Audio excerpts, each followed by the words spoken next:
Hi hello எல்லோரும் எப்படி இருக்கீங்க? நான் ரொம்பவே நல்லா இருக்கேன். நீங்களும் நல்லா இருப்பீங்கன்னு நினைக்கிறேன். இன்றைக்கி நம்ம சிம்பிளாக பீக்கிங்காக வச்சு ஒரு துவையல் தான் செய்ய போகிறோம். இது கொஞ்சம் இருந்தால் போதுங்க, ஒரு பிளேட்டில் ஒரு சட்டி சோறே காலியாயிரும். இது அவ்வளோ டேஸ்டியாக இருக்கும். மணக்க மணக்க கொஞ்சம் நெய் போட்டு சாப்பிட்டு பாருங்கள், வீட்டில் எல்லாருமே விருப்பப்பட்டு சாப்பிடுவாங்க. அப்போ இந்த ரெசிபி எப்படி செய்யறதுன்னு பார்க்கலாமா? அதுக்கு முன்னாடி என்னோட இந்த வீடியோ பிடிச்சிருந்தா லைக் பண்ணுங்கள், ஷேர் பண்ணுங்கள், கண்டிப்பாக காமெண்ட் பண்ணுங்கள். உங்களுக்கு பிடிச்சிருந்தா உங்கள் ஃப்ரெண்ட்ஸ் அண்ட் ஃபேமிலிக்கு ஷேர் பண்ணுங்கள். இது ரொம்பவே சிம்பிளான ரெசிபி தாங்க. எவ்வளோ சீக்கிரமாக நம்மளால் செய்ய முடியுமோ அவ்வளோ சீக்கிரமாக செஞ்சிடலாம்.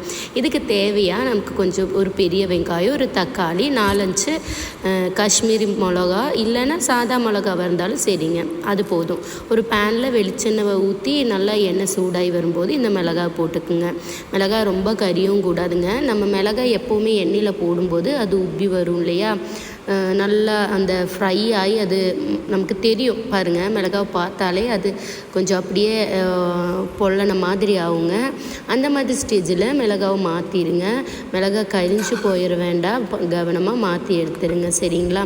உங்களுக்கு காரத்துக்கு எவ்வளோ தேவையோ அவ்வளோ மிளகாவும் நீங்கள் ஆட் பண்ணிக்கோங்க.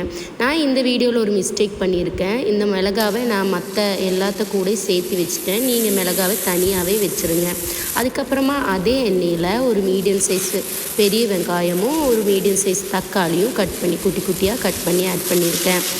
நீங்கள் தக்காளியை குட்டி குட்டியாக கட் பண்ணி வேணாலும் ஆட் பண்ணலாம், இல்லைனா முழுசாக இருக்கிற தக்காளியை 2ஆக கட் பண்ணி நம்ம பேனில் போட்டு அந்த மாதிரி வேணாலும் நம்ம அதை இது பண்ணி எடுக்கலாம். ஃப்ரை சுட்டு எடுப்போம் இல்லையா அடுப்பில், அந்த மாதிரி வேணாலும் எடுத்துக்கலாம், சரிங்களா?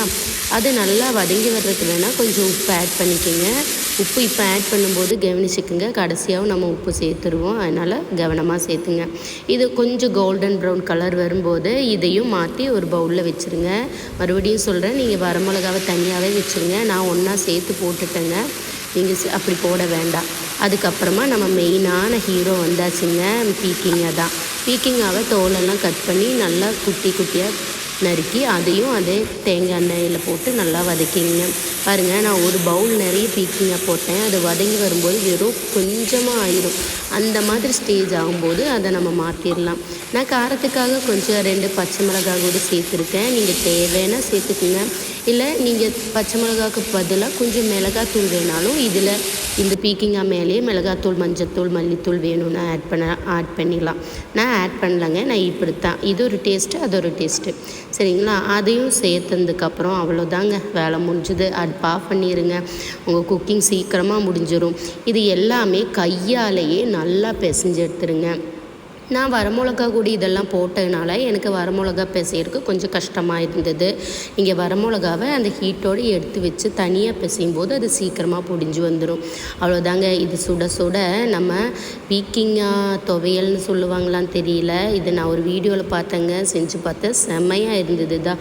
நல்லா பிசைஞ்சு எடுத்தாச்சுங்க. இந்த மாதிரி பிசைஞ்சு எடுத்துக்குங்க. மிக்சியிலெல்லாம் போட்டு அரைக்காதீங்க, கொல கொலன்னு ரொம்ப இதாயிரும். ஒருவேளை உங்களால் கையால் பிசைய முடியலன்னா க்ரஷ் பண்ணி எடுப்போம் இல்லையா மிக்சரில், அந்த மாதிரி வேணால் பகுதியை எடுத்து செஞ்சதுக்கப்புறம் மிக்ஸ் பண்ணி விட்டுக்குங்க. இங்கே பாருங்கள், சுட சுட சாதம் ரெடிங்க. சாதத்தை கூட நம்ம ஹீரோ நீங்கள் கடைசியாக அந்த பீக்கிங்காக துவையலில் கொஞ்சமாக மல்லி இலை போட்டு நல்லா மிக்ஸ் பண்ணிக்கோங்க. நான் மல்லி இலை இன்றைக்கி போடலை, ஸ்கிப் பண்ணிவிட்டேன், நீங்கள் போட்டுக்குங்க. நான் இதில் எந்த கலரும் சேர்த்துலைங்க, ஏன்னா வீடியோ பாருங்கள், அதோட ரியலான கலர் தான் இருக்குது. கலர் சேர்த்துனா கலராக தெரியும், ஆனால் நான் ஹெல்த்தை பார்க்குறதுனால கலர் எதுவும் ஆட் பண்ணலைங்க. ஆனால் டேஸ்ட்டு சொல்லவே வேண்டாங்க, அல்டிமேட்டாக இருக்குங்க. நீங்கள் எவ்வளோ செஞ்சாலுமே காலியாயிரும், எல்லாருமே விரும்பி சாப்பிடுவாங்க. சுட சுட சாதத்தை கூட இந்த கொஞ்சம் பீக்கிங்காக துவையலும் அது கூட கொஞ்சம் நெய்யும் போட்டு சாப்பிட்டு பாருங்கள், அப்பப்பா வாயில் எச்சி ஊறுங்க. இந்த ரெசிபி உங்களுக்கு பிடிச்சிருந்தா நீங்களும் ட்ரை பண்ணி பாருங்கள். தேங்க்யூ.